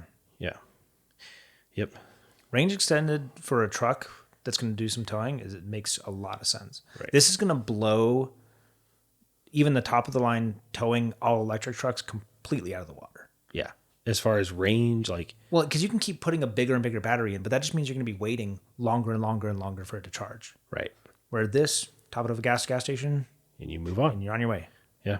It's able to produce 170 kilowatts, I think. Yeah, I think so. 170 kilowatts of power, which is More than enough. more than enough to keep you going. Yeah. All right. So there's a new Cybertruck out. Did you put this in there? Yeah. It's basically just a discount Cybertruck for $75,000. And it's not just only rear wheel drive. They took out a ton of stuff. Yeah. You have the equivalent of like a base model rear wheel drive, smaller battery pack, all of it. I remember when like the fully decked out 6 Cybertruck was going to come to market for $55,000. No, they said it would be under 40. Yeah. They said under 40. Still waiting on the under Tesla 50. Roadster too. Not Thank decked God out. this guy's in the government. Yeah. I can't wait for the 2020 Roadster to come out. Oh my gosh. Yeah. Yeah. They announced back in Sick. 2017. Yeah. So with this Cybertruck, you can already tell it looks different. It doesn't have the full width light bar in the back. It's got different rims and tires. It sacrifices the dual motor all-wheel drive. It's only rear-wheel drive. No power tunnel cover. If you want the maximum range, this does have the best range of any Cybertruck, but if you want that, you got to buy the cloth tonneau cover. So 362 miles of range, pretty good. It's also the fastest charging because it's lighter and can get better range out of the same charging speed. 6.2 seconds 0 to 60, which is still quick, but much, much slower than the other models. And it's got a lower towing capacity, lower payload, and there's no air suspension anymore. So it's just regular springs and dampers and cloth seats and less features. So would you like a $35,000 F-150 experience for $75,000? Also, you look like you're driving a refrigerator. I stand by the fact that Cybertruck looks cool. I've always thought it looked cool. It's I growing still on think it me. looks cool. It's not I as still like think it looks- polarizing to me anymore. Sorry, Logan, what were you saying? You weren't done. That it doesn't look as cool as the originally announced Cybertruck that was bigger wide with stands, the bigger tires and the wide stands and it really doesn't look as cool in real life. I see a lot of them here in DC, but it does look cool. The problem I think is that I think Tesla's kind of reached critical mass on the people who were gonna buy one. Basically, everybody who bought NFTs in 2020 and made a little bit off Doge put in a Cybertruck reservation. Yeah, use it to buy, and that clientele's pretty much run out. And so, and then the other thing is like, nobody cross shops this with anything else. Nobody goes, I was thinking about getting an F-150 or, but, maybe I'll try out the Cybertruck. It's just, Yeah. I mean, it's not a political podcast. Yeah, that's a lot of money to potentially have like swastikas drawn in your car. I mean, I drive To have it a burned down. Tesla. I'm not worried about it where we live. Have you guys seen the stickers on The the anti-E Teslas? line or whatever? I Yeah, haven't seen the one in the wild. I see a lot of them. That's so Yeah, it's funny. like the no Elon or like I bought it before I knew who he was. You know. They only have to do that in areas where crazy people are going to set cars on fire because they don't like you say somebody. that doesn't happen here. That happened at the new park. They keyed it or drew stuff on it? They left a note and said, "Enjoy your like swastika." And literally half of Queen Creek got on this thread and hunted the person down, found out who they are, where they work, whatever. Nice, And good for them. so, yeah, it depends where you live. I guess that person didn't know where they live. Yeah. Huh. All right, next one. This one's also yours, right? Yeah. So I thought Nikola went bankrupt like 17 times. I guess just twice. I know they've had several controversies, so that does not surprise me. Yeah. One of the things that they did was that they just pulled the truck up to the top of a hill and gave it a push and then filmed it for a video showing like, look, it's working. I mean, if they're just filming it to like get some footage of it in action and not saying this is a running They truck. specifically said this is fully functioning with hybrid technology or not hybrid hydrogen technology. The guy like went on stage and said, this is fully functioning hydrogen technology. Yeah, he misled investors, and that He's in jail. that'll bite you. So anyway, yeah, they are actually like fully bankrupt. Over Chapter 11. last year, they managed to produce 88 trucks. And with those 88 trucks, they were losing. They spent about $1 million to build each, and they sold them for $380,000 a piece. Yeah, they the filing indicates the company owes somewhere between $1 and $10 billion, and they have less than $50 million on hand. So, yeah, they're trying to seeking court approval so they can start selling assets. Yeah, that's It's an AZ startup. I didn't know that. yes, yeah, it's Arizona. here. It's here in Arizona. Lucid's doing a little better than Nikola. Yeah. Lucid's doing fine. Apparently, Lucid has enough like on-hand cash to basically not make sales for several years and still be fine. That's cool.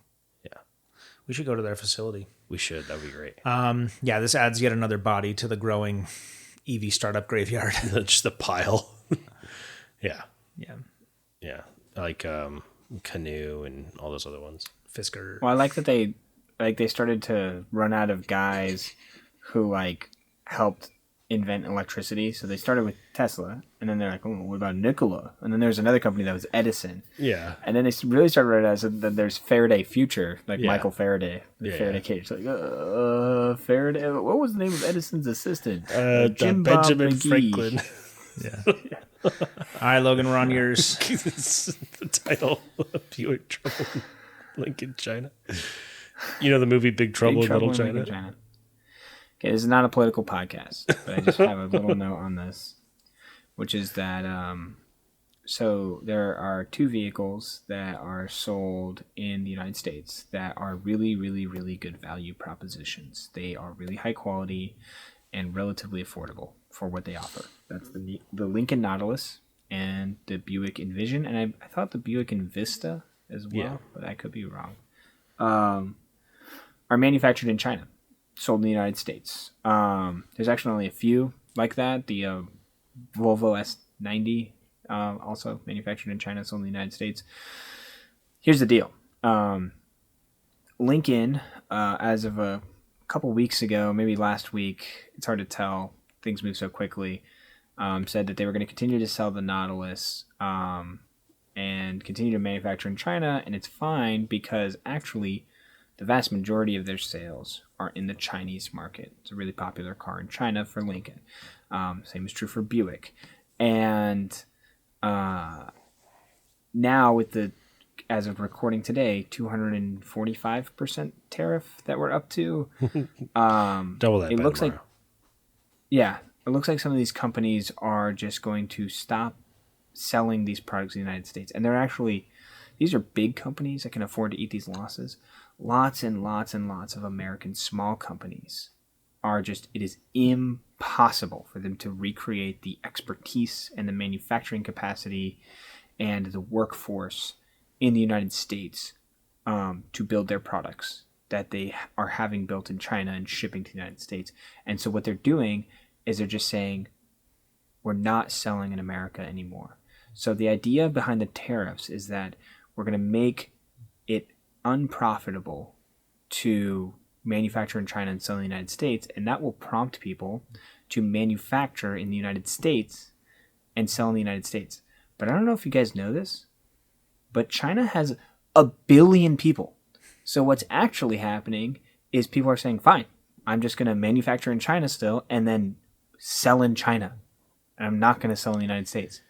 And it looks like some of these vehicles, like the Lincolns and the Buicks that offer a really, really good value proposition, may stop coming to the United States because why bother? They make more in China anyway. So all of the best valued, best products are going to continue to be made in China and sold in China, and to people that have good trading relationships with China, like India, who also has 1 billion people, and they're going to stop selling to the United States. And so what the United States is going to get is really, really expensive products, things that are either manufactured and all of the raw materials are sourced from the United States, which, even if that's possible, would be extremely expensive. So that product will be expensive. Or products that are manufactured outside of the United States, but every single component of that product, and then when it's shipped into the United States, also is tariffed. So those will be expensive as well. So it's good. It's going great. I just thought that this was like an interesting insight into how it's even affecting bigger companies now. Companies are just saying, like, it's completely backfiring from what's happening here. The problem is that in the year 2000, the United States was the primary trading partner for like 90% of countries in the world. Now, 20 years later, that has dropped to being like 25% of countries in the world were the main trading partner, and basically the rest of them, their main trading partner is China. So if we're trying to make allies in a trade war, we've started by losing all of our allies and slapping everybody else in the face that was still on our side with just like... So they're just going to start buying from China. Right. And it was like, even if the idea was good, which I don't think it was, they went about what they claim is a good idea the worst possible way. And it just seems so backwards and pointless and useless and counterintuitive and ineffective. But Mason and I were having this discussion earlier, which was, okay, let's say we bring back the T-shirt manufacturing from Vietnam to the United States. Now, everyone in the United States gets to manufacture T-shirts again. It's like... You want to do that? Exactly. The person who said it best was Barack Obama during the third presidential debate in the 2012 election. He was debating Mitt Romney. And Mitt Romney said, President Obama, essentially, we have less ships than we had in 1916 today. How do you account for that? And then Obama says to him, you're right, Senator. We do have less ships than we had in 1916. We also have less horses and bayonets as well. And I think that just like perfectly captures what's happening here. Like, why? Okay, like, just why are we trying to bring this stuff here? Why do we care if this stuff is here? If it's a national security concern, I get that. Mm-hmm. But if it's motor vehicle manufacturing, why is that important? I think that the comings and goings of people in the United States is data I'm not willing to give to the Chinese government, which is what you get when you get a Chinese vehicle over here. So that I think falls into the national security envelope. But if we're talking about like stuffed animals, shirts, non-electronic, shoes, non-trackable stuff, still lots of things. Yeah.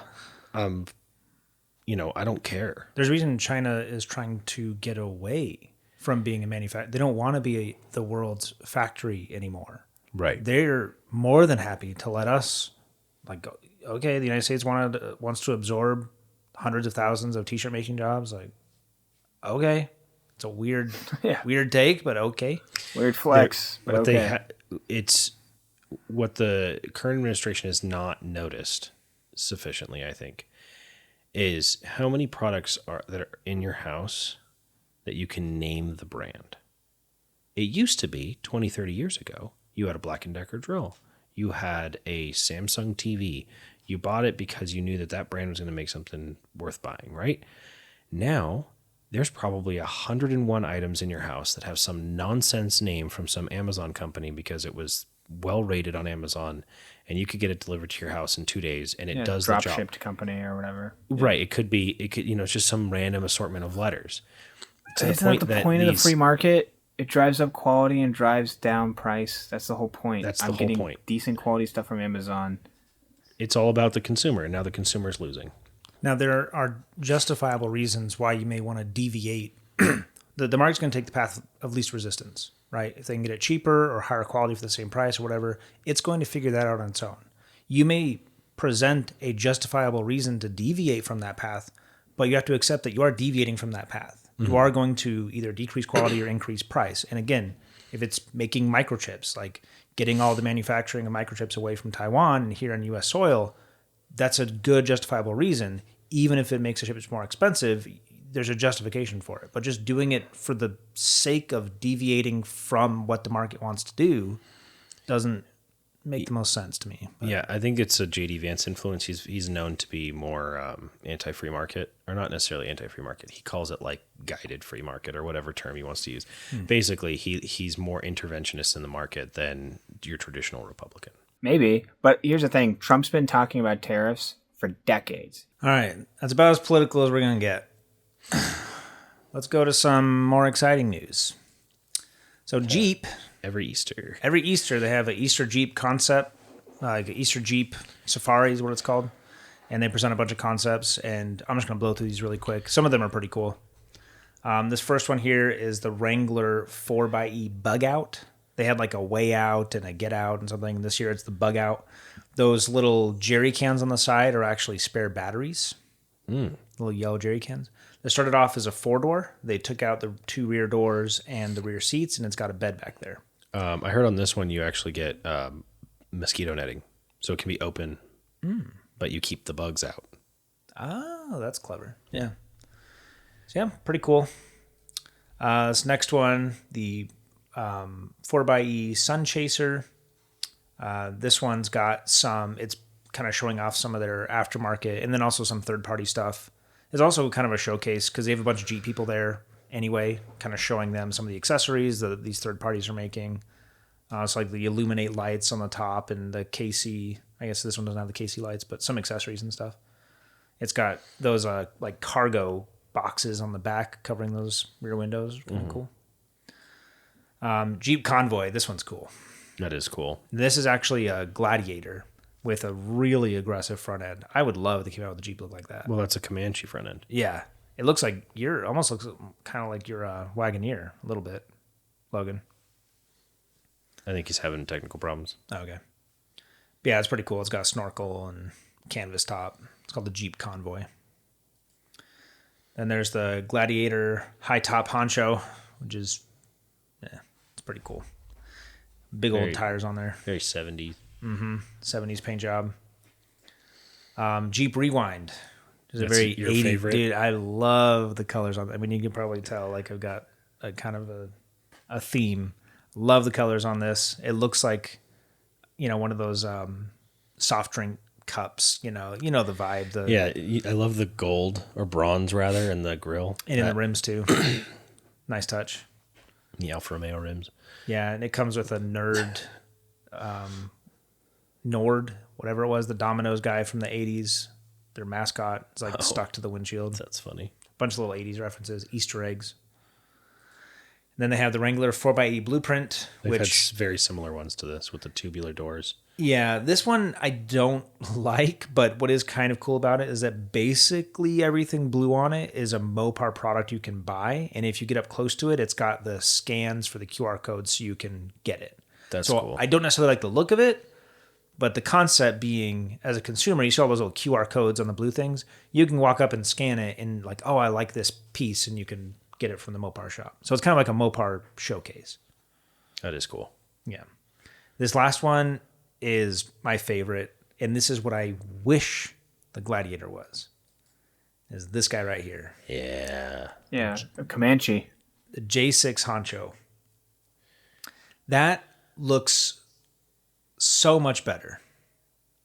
Like you were saying, Logan. With a 2-door. As a 2-door, and doesn't have jump seats. Like, they're not trying to fit more than 2 people in here. Maybe 3 if it's got a bench seat. Like, that, they're not doing it. Like, it just looks good. It just like you said, Logan, it looks like the Wrangler with the back half taken off. Yeah, it's much better. All right. Very last piece of news, because I feel like we have to cover this in every single episode. Apparently, a V8 Charger. I been saw spotted. this. I thought it was a Scat Pack. I saw these. It says Scat Pack, but take a look at that exhaust from a 3-liter 6-cylinder. I mean, that could just be anything. It could be, but apparently someone got a recording of it, and you can't verify it. I watched a YouTube video of someone who has the recording, and it does sound like a V8, and the people who took the picture... Wasn't this in Tahoe or something? It's in Lake Havasu. Lake Arizona. Havasu. Apparently they said it sounds like a V8, and it's got some big old exhaust pipes on it.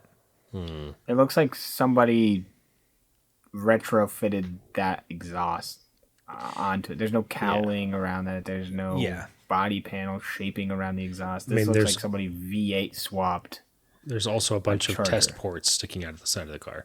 It's very much a test vehicle, and like we get a ton of test vehicles here because if your vehicle can run here when it's 118 degrees out and dusty and whatever, And they can also do their testing Also, year-round.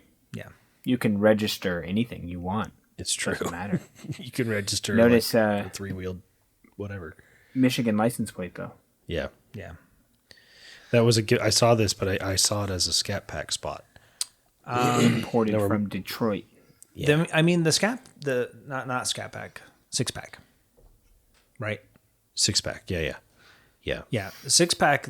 I mean, they even had like a showcase recently where they openly just had the 6-pack out. Yeah. The 4-door version too, and like there's people looking at it. So this seems like the 6-pack is probably pretty much done, right? Yeah.